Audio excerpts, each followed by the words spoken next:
paz esteja convosco. Bem-vindos ao 9º episódio do Credo em 5 minutos. Até agora vimos a revelação divina, vimos a transmissão da revelação e o ato de fé, através do qual eu acolho e recebo a revelação, a Deus que se revela e as verdades que Ele nos revela. Gostava de começar com um pequeno episódio. Há uns anos atrás, enquanto ainda era estudante nas ruas do centro da cidade, lembro-me de um homem que andava à minha frente, tinha uma t-shirt que dizia, uma frase por cima, Deus existe. E depois logo por baixo uma outra frase, mas descansa que não és tu.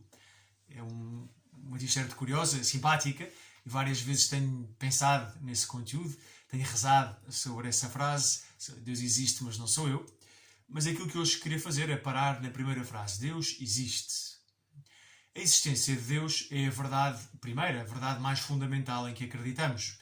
Se Deus não existe, ou se Deus existe, mas não é como Jesus Cristo o revela, então todo o credo cristão, toda a fé cristã, cai por terra como um castelo de cartas. A existência de Deus é a primeira verdade. Isto implica que Deus é algo real, e é uma realidade que é distinta de mim, que é distinta da minha imaginação. Não é um produto da minha imaginação, não é uma projeção das aspirações humanas. Havia um filósofo do iluminismo que dizia que Deus não existe, é o ser humano que gostava da imortalidade, que gostava da perfeição e como não alcança isso, pois criou, imaginou uma divindade no qual projeta todas as suas aspirações frustradas, toda a grandeza que o ser humano gostava de ser, mas não é. Não. Quando nós dizemos Deus existe, dizemos que não é nada disto. Deus é uma realidade concreta, tão real, tão concreta, como tu e como eu. Podíamos ir mais longe e dizer que Deus não apenas existe, Deus é mais do que uma existência, Deus é, na medida em que Deus é a fonte de toda a existência. A existência diz das coisas que podem ser ou não ser. Eu existo, mas há 50 anos atrás não existia. Aquilo que pode ser ou não ser, nós dizemos que existe, se de facto existe. Deus não pode não ser. Deus é desde toda a eternidade. É o ser que existe, que é por essência. Isto é um bocadinho complicado, mas ficamos com isto. Deus é a fonte de toda a existência. Em segundo lugar, Deus revelou-se como um ser pessoal. Não é uma entidade abstrata, não é uma energia, não é algo, um espírito estranho que vagueia pelo universo ou que sustenta o universo. Deus é alguém. E nós sabemos isto porque Deus revelou-se desta maneira e revelou-se com um nome misterioso e um nome em que parecia fugir à pergunta de Moisés, eu sou aquilo que sou, mas também eu sou o Deus de Abraão, de Isaac, de Jacob, eu sou o Deus dos vivos, eu sou um Deus de misericórdia. Deus revela-se como alguém.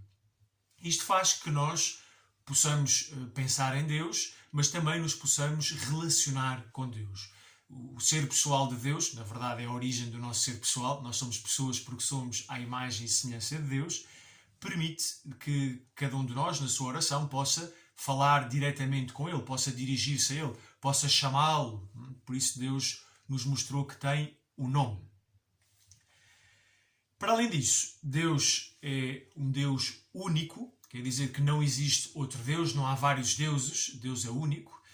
E por isso mesmo eu sou convidado a pôr toda a minha confiança, toda a minha esperança, a abandonar-me completa, plenamente neste Deus, pois não há outro.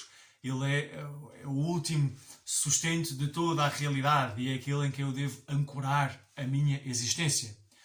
Deus revela-se como um Deus de verdade, aquele que possui o sentido de todas as coisas, e conhecendo a Deus e entrando em relação com Deus, nós não só percebemos o sentido da nossa realidade, mas também o próprio Deus confere sentido às nossas vidas. Na relação com Deus eu percebo o sentido da minha vida, mas também revela-se como um Deus de amor. Um Deus que nos quer bem, que nos faz bem, que é benevolente, que nos dá a origem, que nos dá a vida, que nos perdoa, porque é um Deus de misericórdia, é um Deus que se alegra com o nosso bem, que procura afastar de nós o mal e a miséria e, sobretudo, que nos quer o maior bem de todos, a maior felicidade de todas, que é a vida eterna junto dele.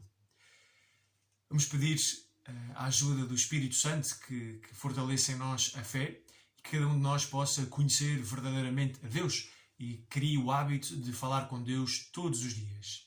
Abençoe-vos Deus Todo-Poderoso, Pai, Filho e Espírito Santo. Tenham um ótimo dia.